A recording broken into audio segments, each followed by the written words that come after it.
Olá, meu nome é Thais Iroko, tenho 32 anos, sou filha de Mauricéia Ramos e Leandro Santana da Cunha. Sou uma pessoa de origem favelada e periférica. Sou nascida e criada no bairro de Costa Barros, na periferia do Rio de Janeiro. E atualmente eu moro no Morro do São Carlos, também na cidade do Rio de Janeiro. Sou artista visual, arte educadora, faço parte do Levante Nacional Trovoa e do coletivo Ancará. E também faço parte do Conselho Consultivo do Instituto Comadre Arte. Meu processo criativo tem muito a ver com o ato de catalogação. Eu gosto muito de colecionar fragmentos, fotografias, palavras, sons, objetos.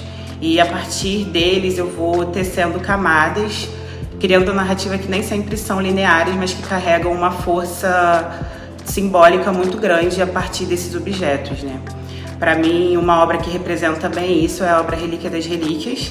Ela nasce a partir da série Baile do Egito, onde eu proponho uma fusão entre a simbologia da cultura quemética do Egito Antigo e o imaginário dos bailes funk das periferias brasileiras. Nessa série, através de pinturas e esculturas, que eu proponho uma arqueologia afetiva, onde, de certa forma, eu tento elevar esses elementos da cultura favelada à condição do sagrado, criando uma mitologia própria, onde o passado ancestral africano se encontra com a vivência urbana do agora.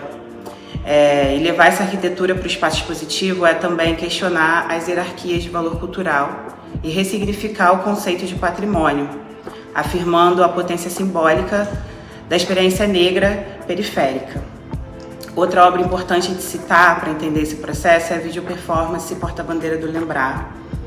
Nessa obra eu abordo uma camada muito importante do meu trabalho, que é a pesquisa no acervo fotográfico da minha família por parte de pai, que vive há pelo menos 5 gerações na cidade do Rio de Janeiro, tendo seu acervo fotos que datam mais ou menos dos anos 30, e é dentro desse acervo que eu encontrei a fotografia da minha atriz-avó, Balbina, que eu uso nessa performance em forma de máscara e de bandeira. E com essa indumentária eu faço um trajeto pelo centro do Rio e pela pequena África, demarcando a presença dessa mulher e reivindicando sua memória na memória imaterial que compõe a cidade do Rio de Janeiro, né?